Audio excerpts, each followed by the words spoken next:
Ghana Armed Forces for. It's not a joke anymore. Kwasia for bibini su ye nipa na kwasia bibini nye nipa ni bibini be de owiase. Mutie dia meka ni ye. Eye nipa wajimi owiase nko an na ye mfumso a ohu ni mfumso no mepa achew. Dia mo ye na kwasia de na mba ye. Eye jimisem na mkoye wa ahyaman ho no. Eye nkwasia sem na mkoye ye. Ghana soja fo muntie miye mimkofo ne mo Akufo Addo aban kra no wojimi na me betu na ban agua me de mo na ebe ye adwuma no ba de mkoye ne yenkwase ade na mkoye ye jimisem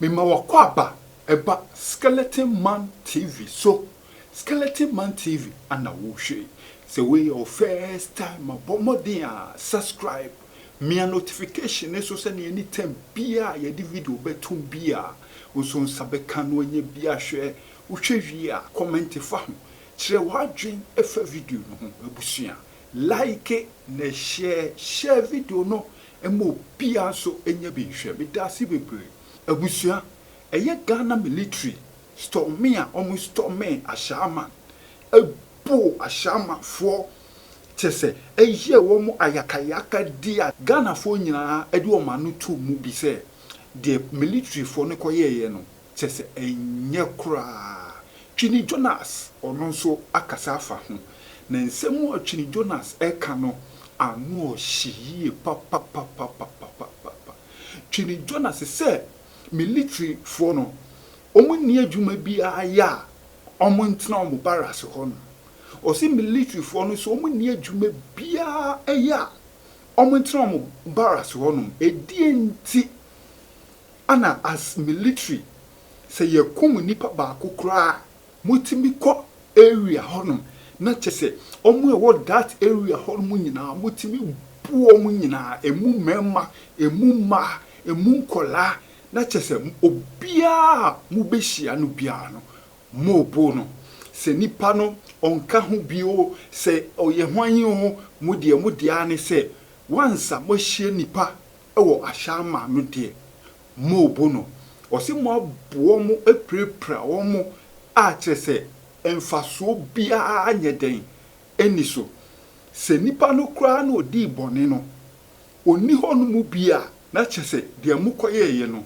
emfaso ben ene wo so Twene Jonas atutu bi ama military for ne papa wa tutu bi ama Ghana military for no se even kra no kasa omode call ahyama honum helicopter na omutu nam wiem honum no ni nyina eyaban na etuaka fuwa ni nyina eyaban ana etuaka eye waste of time, waste of national resource ano mukoye den omuko waste no ewo ahyama honum na adwuma we enye military fo adwuma eye police fo adwuma police fo na also mukoye nhwehwem na omoye den omukọ chi nipa na odi sa abone no na enye military fo na busua owiye no na osa tutu bi ma Ghana police say Ghana police chese omu nyoma adwuma yie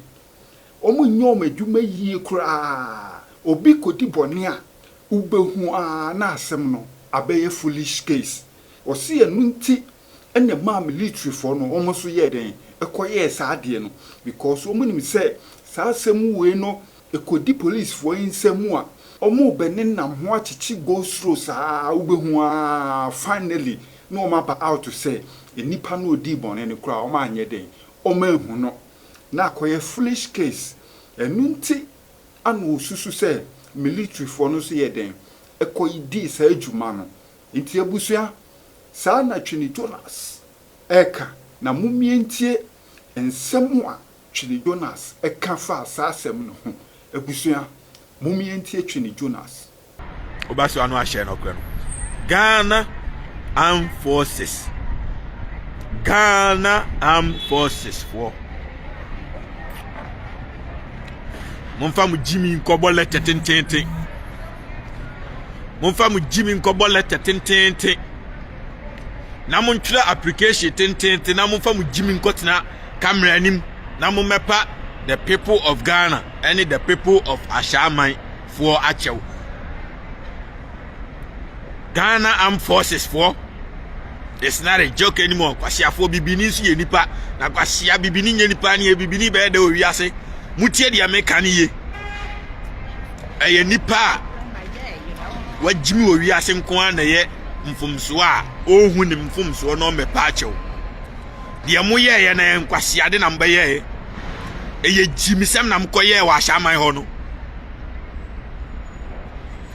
eye nkwasia sem na mkoye ye Ghana sojafo mu tie miye mimkofo ne mo Akufo Addo aban kra no wojimi na me betu na ban agua me de mo na ebe ye adwuma no ba de mkoye ne ye nkwasia de na mkoye ye eye jimisem Haruna Islam also welcome to the truth. The truth will always defeat lies. May you live long. Thank you. I appreciate you. Mimkrofo anemo. But this time no, it's not a joke anymore. Ghana no Akufo Addo na jimia enchese mu amudi achesu mu nyimi. Akufo Addo na jimia enchese mu amudi achesu mu nyimi. Ma kire mu say two wrongs and two mistakes does not make one right. Two wrongs and two mistakes does not make one right. Mutie miye ntim tempa no monye ana mo metna TV ani mo mfre press conference na mo mpa Ghana fo achew. Today we're doing this. Na de mo ye ani unprofessional. Eye jimisem. Eye nkwasiade. Ghana Armed Forces, Ghana military. Me am in crow for animal, but this time no my jimisem. Now why also ya brandy and so ye so janio ya wan you tie dia make a no. Oko oba fie enkoda ho. Emma ya abu bebrebe omugu asoda mu pekunu. Se ukona ya mansa wo mpena gya na chiridie na kofa foforo obanya afia fofia ono ne mpena sia etwentini yakun jimi wo jimi wo ya heaven wo ampa wonya bi nko opa ye papa owiase nyina na wo jimi wo a wo because of oba unko heaven that because wo jimi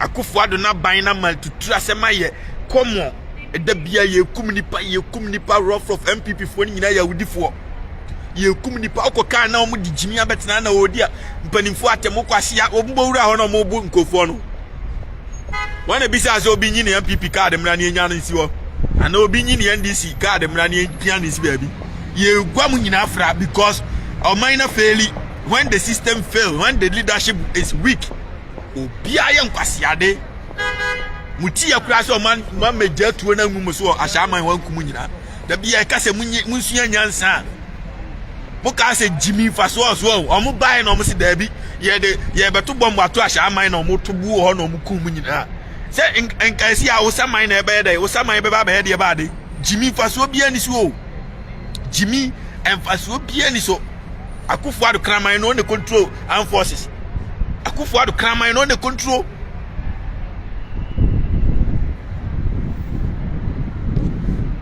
Obaso anu a share map no it's not a jug anymore. It's not me say on mine is amusima Jimi na mo beba be defending tra. Me meti heaven mo chili o asi broni asisa wabo na besimenti ni krom e na me chini nsuo togu from na ira oroman guy makoji free coffee warm up e na me bo no kron me didi wiye no ma me a makoji bia soso aduane e free bia e free nyame hia broni wote ho de obedi kura wonya ni ahomache a wobekọ adwuma so jani achewa papa wasuma papa wani su nyina nkoye hwe unkodi boni bia nko ka hwe innocent person ya bechi wo guao anyina omo so na se next time we wan se o ma begina abetututu akun nipa kwa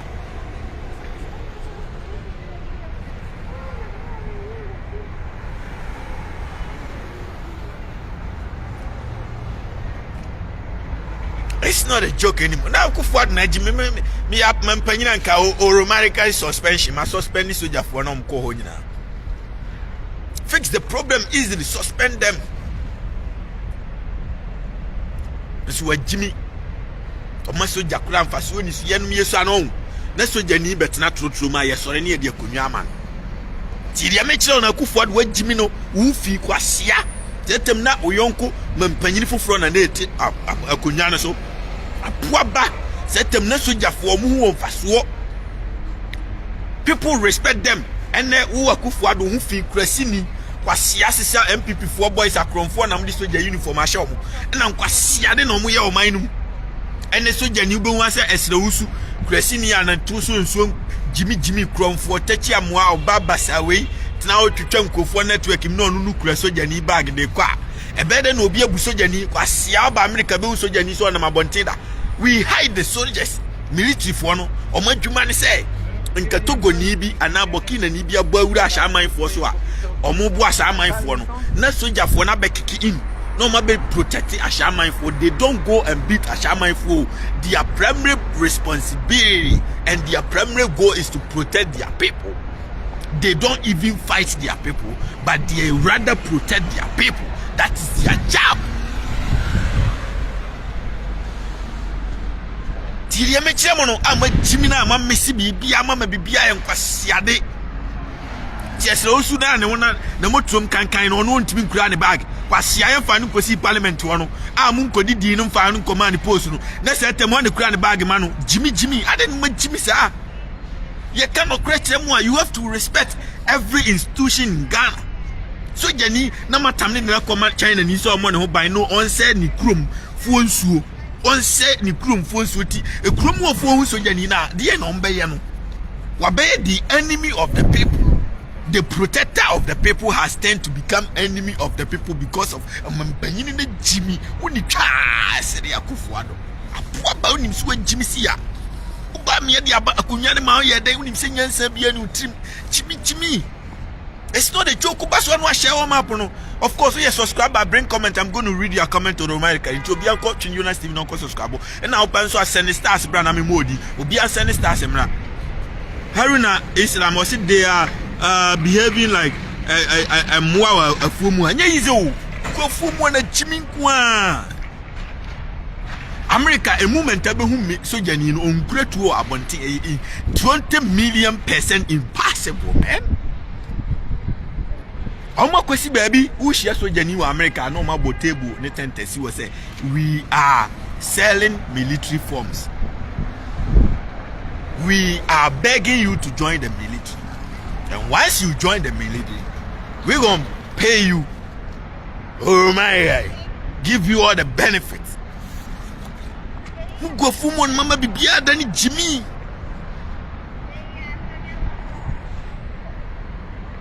Udi free no come me hu se mo di soja fo ni na momentum rough di omo Jimmy okronum asia akura ni fia okra ni fia na nkura di ahurusie Akufo Addo ne ti wo but wadane so ni ho because the wa Jimmy I say faso bia ni so na Jimmy akura sha amenam koyi na wagya na ma atira amenam yo have a good day bro Christian ashusha amenam wajana ma menanu ahya wosa ma akura na owuwie ya yiye na se onmema ne condolence kura ma superstar the player wapo national team omra yiye na se kura wansi Queen Elizabeth awu no diamnika su e twogu teta ni uni twaase de aboaba no diamnika kwani akukuru na she school bus aboaba Queen Elizabeth kwasi broni no bosia kura okope osi onfa ma sika o de machine e twa robot no di twa Queen Elizabeth to God no abetwe nyina akogu ni krom oso Jimmy wudi America dro me say kin ko jira atwu ayiye na se kura ne hu se mampanyini aba eye ne ya se wo hye daja waye mistake se oja ne sha amnama ne wuye wanu ne ho waba ayiye na se abech show odo e de ama abusiamfo kura wansi wo ne hu fi Ambiyo ye ko America bibini na ne ho pu che America bibini ono Ghana kronti Ghana dinda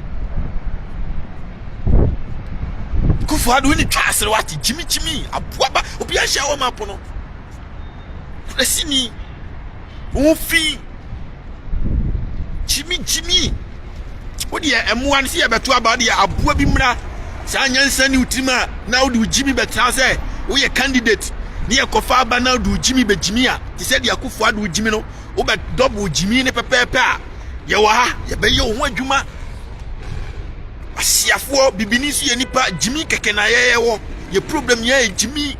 We have any and everything, the owner of resources. Why should you suffer? Why should you beg for money? Why Jimmy? Addo Twene. Why should we suffer?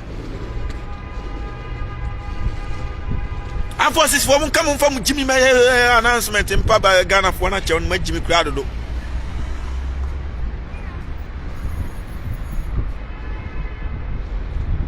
To helicopter na mu wesi diesel kwa na mo tutu ayika de ko mo sai kwa na omo de am mo yes na sometimes as me some blame am soldier for no kura policing system no so asai ye ku obi na ye foolish case eno na ma soldier for no bufu a omo sisa ande de e beba gbogbo wuro achichi obi ade omo ko police for no se mo amagimi na mo machi omo dia ene ye beba abachi omo aba abusua ene ensem no ana Twene Jonas wa dwa gu ho no mu no se watotoa me pikura ye den akokan ye president Nana Akufo Addo wow se ne meka no ahanum eye skeleton man TV ye de beto fom no ana ye de bremu se won subscribe abomodin abusua subscribe me dasi bebre.